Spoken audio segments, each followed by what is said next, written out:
Yet another day, yet another African American shot, killed by police, appears to be completely innocent. So it actually drives me crazy that we have to say appears.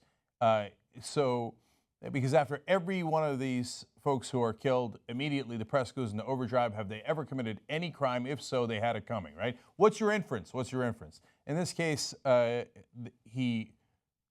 drives me crazy that I have to say this about dead people, the people who are victims. He didn't do anything wrong. He has no criminal record. Even his girlfriend who taped the incident keeps telling the cops, he's not a gang member. We're innocent. You shouldn't have to say that. But if you're black in America, you got to tell the cops, hey, I know you're assuming that I'm guilty, but I'm actually innocent. But they shot and killed him anyway. In this case, it's Philando Castile. This is in Falcon Heights outside of St. Paul. And no, this is not the Alton Sterling story. That was yesterday. This is another guy on another day. So he's gets pulled over by the cops. The girlfriend explains in the videos she started screaming right after he was shot. I'm going to show you the videos here. And she explains they were pulled over for a taillight that wasn't working. Wow. Wow. Yeah, that seems like a big infraction. So now she tapes after he got shot, but you will hear the description of what happened at that very moment. You'll see him bleeding here. And he died. So if you're uncomfortable with that, don't watch this. But I got to tell you, and we got to show you, it's our job to show you what's actually happening in America. So here's the beginning of that incident as she started taping after the shooting. Stay with me. We got pulled over for a busted tail light in the back. And the police he's covered. They killed my boyfriend. He's licensed, he's licensed to carry. He was trying to get out his ID and his wallet out his pocket, and he let the officer know that he had a firearm and he was reaching for his wallet, and the officer just shot him in his arm. We're waiting for back. I will, sir. No worries. I will. He just shot his arm off. We got pulled over on Larpener. I told him not to reach for it. I told him to get his hand out. You told him to get his ID, sir, and his driver's license. Oh my God, please don't tell me he's dead. Please don't tell me my boyfriend just went like that. Just keep your hands where they are, please. Yes, I will, sir. I'll keep my hands where they are. Please don't tell me this, Lord. Please, Jesus, don't tell me that he's gone. Please don't tell me that he's gone. Please, officer, don't tell me that you just did this to him. You shot 4 bullets into him, sir. He was just getting his license and registration, sir. It hasn't quite hit her yet. You'll see at the end of the video that she understands the severity of the situation later because she thought he got shot 4 times in the arm. No, he was bleeding out there. And so now he's licensed to carry. A responsible gun owner who exercised their Second Amendment rights tells an officer that they have a weapon that they're licensed to carry. Right there on the spot, it's not like she had time to make up anything. Right there on the spot, she says that's exactly what he did. In fact, that's why the cop shot him. Oh, you got a weapon. Oh, you're licensed to carry it. I asked you to show me ID. Oh, you're going to reach for ID? Well, you're a black guy. You don't have those same Second Amendment rights. You scared the bejesus out of me. So the minute I see anything happen, you told me you have a legal gun? All I heard was, black guy, gun, I'm going to put you down. So now that cop is freaking out. You can tell. And he's like, I told him to put his hands up. No, you told him to reach for his ID. And he told you, I have a weapon. I'm not going for it. I'm getting you my ID. And you shot him anyway. You see, this is my point. People think that the only way that this is an issue about race is if that guy, whoever he happens to be, in this case, he's apparently Asian, and he has to be white. This is what they think it has to be for it to be about race. He has to be white. It has to be a black person. And that white cop has to think, I hate all black people. I can't wait to shoot one. Oh, there's one. I'll shoot one. That's not how it works.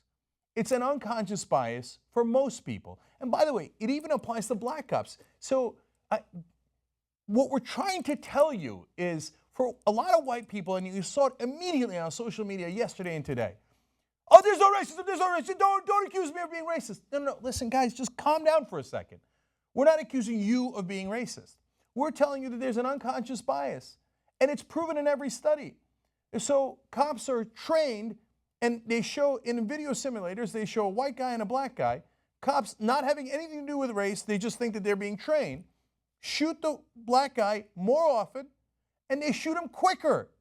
Because there's an unconscious bias of the black guy, by definition, is a threat. You know how the NRA talks about a good guy with a gun? That's all you need.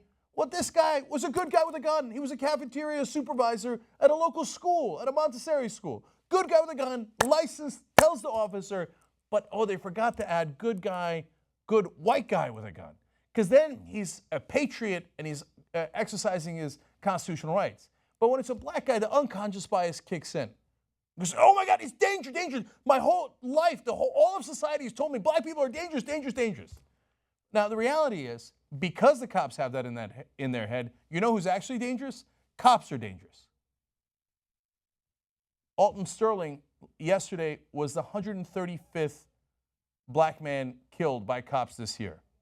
Now, Philando Castile is number 136. Did someone get killed in between the time we prepared the show and are airing it live, or you're watching it? Well, the odds are maybe. There's actually a pretty decent chance. It's nearly one a day now. You've got to have better training. We can't have the cops thinking everything's a threat. I've been trained. Everything's a threat. Anything can pop up at any moment and kill me, and I got to get home. I got to get home. The only thing I care about is my well-being, right?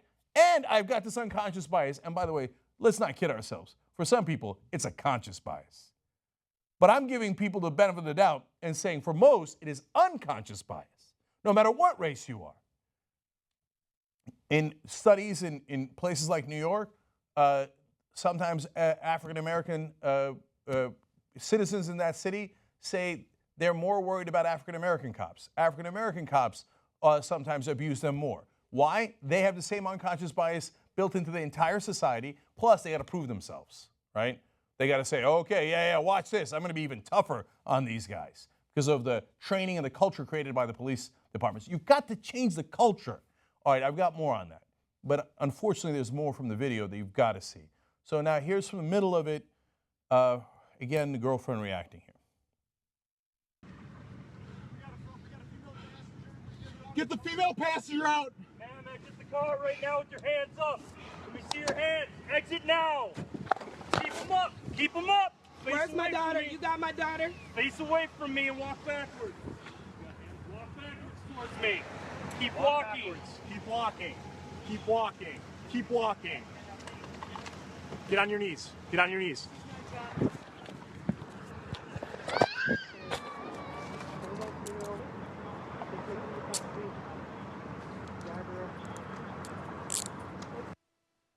So there was a 4-year-old in the car. Now, thank God they'd taken her out of the car before the shooting.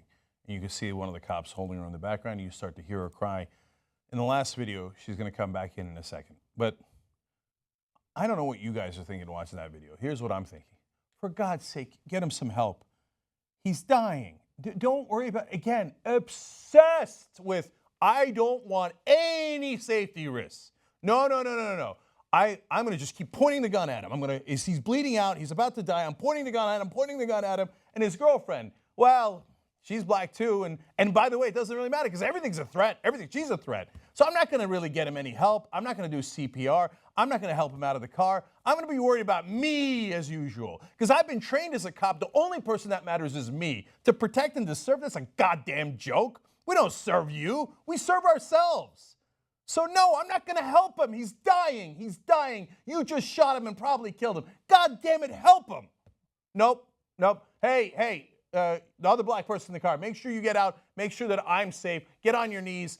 And even though I just probably killed your boyfriend right in front of you, but we got to make sure we got to handcuff you and make sure that you're not a threat to us because you don't exist in the world. The only person that exists in the world are cops. They're the only ones who get to go home. Now, the last part of this video, the girlfriend's inconsolable, understands that her boyfriend's probably died. And listen to the 4-year-old in the back. You're innocent, my 4-year-old. He didn't tell you about it.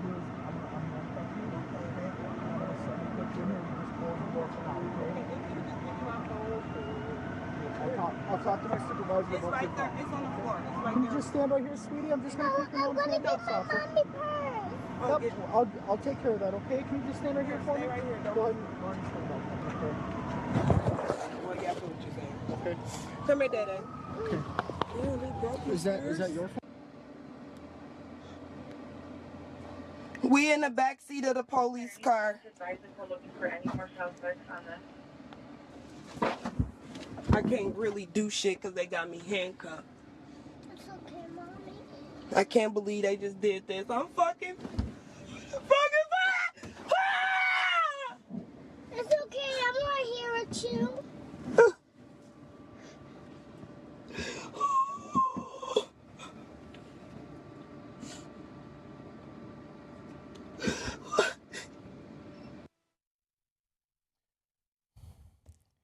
Don't do this to people, man. Don't do it to them. And if that doesn't break your heart, there's something wrong with you. That guy didn't do anything wrong. Right now, the NRA should be screaming from the rooftops. How dare jackbooted thugs of the government do this to Second Amendment, cherishing Americans? I haven't heard anything from the NRA. I heard from that 4-year-old. So, look, you heard some of the cops being decent to her in the beginning there, to the 4-year-old. But don't handcuff the mom. I know your stupid, stupid goddamn procedure. Hey, look, even though I just murdered her boyfriend for no goddamn reason, I got to handcuff her. Why? Decency is not paramount. Saving his life is not paramount. My safety is paramount. So even though I appear to be massively in the wrong and I'm letting him die on the ground right there, I'm going to handcuff his girlfriend and put her in the back of a police car and have her 4-year-old see all that, because what if she pulls out a nail clipper? What if? We cannot take any danger at all with the cops' well-being ever. But we can take all of the risks that we want with your life, especially if you're black. I can take 100% risk with your life. In order to avoid 1% risk for me, I will end your life. And I won't think twice about it. And what is one of the reasons they're not thinking twice about it? Well, who is going to try them? The investigation is going to be done by local cops who are their friends, and the people deciding whether they're going to charge them are local prosecutors who are also their friends, who they work with every day. And they will be tried in front of a judge who they also see on a regular basis. No. That's got to end. Every police shooting should go to the federal level so that you don't have this obvious conflict of interest where a bunch of friends get together and they said, yeah, it's okay to kill all those people and disproportionately black. Who cares? Who cares? You're free to go. You're free to go. They get off, and overwhelmingly, over 90% of the time, cops who do shootings get off. So, and by the way, those are the people that a lot of them are charged. So if it was a justified shooting, they don't get anywhere near charged. But even if you're charged, you're a cop. You must be above the law, above reproach. Who thinks cops are reliable witnesses now? How many times have we seen them lying? How many times have we seen them kill people like this? We're sick of it. All right, last thing. Again, for the people screaming that it's not about race, I'll show you later in the program, I'll show you in another clip, I've got endless number of white people pointing guns, handling guns right next to cops, pointing guns right at cops. They never get shot. It's not that a white guy's never been shot by a cop. Of course they are, right? But do blacks get shot disproportionately? Yes. Even when they're armed? Unarmed? Yes. Unarmed black men are 5 times as likely to get shot as unarmed white men. You think all that's a coincidence? No, the only reason you would think that is because you don't care about the problem. And you've got some sort of guilt that you think we're calling you racist. So you say, no, in order to avoid me feeling guilty, I won't solve this problem. And I'll have more 4-year-olds crying like that and trying to console their moms. And I'll have more innocent people like that killed. What do I care? They don't look like me. I don't empathize with them. That's what you're saying when you say this isn't important. This is very important. Black lives have not mattered. They didn't matter in that case. That's why you have a thing called Black Lives Matter. We've got to fix this, man. If it's not heartbreaking to you, you're monstrous. And so I don't care about your opinion on this. All of the rest of us decent human beings in this country who care about other citizens, who care about our fellow human beings, we have got to fix this now. You've got to stop training the cops to shoot at everything because the only thing that matters in the world is their own well-being. No, they're supposed to protect and serve us. They're supposed to be peace officers. Do they look like peace officers to you?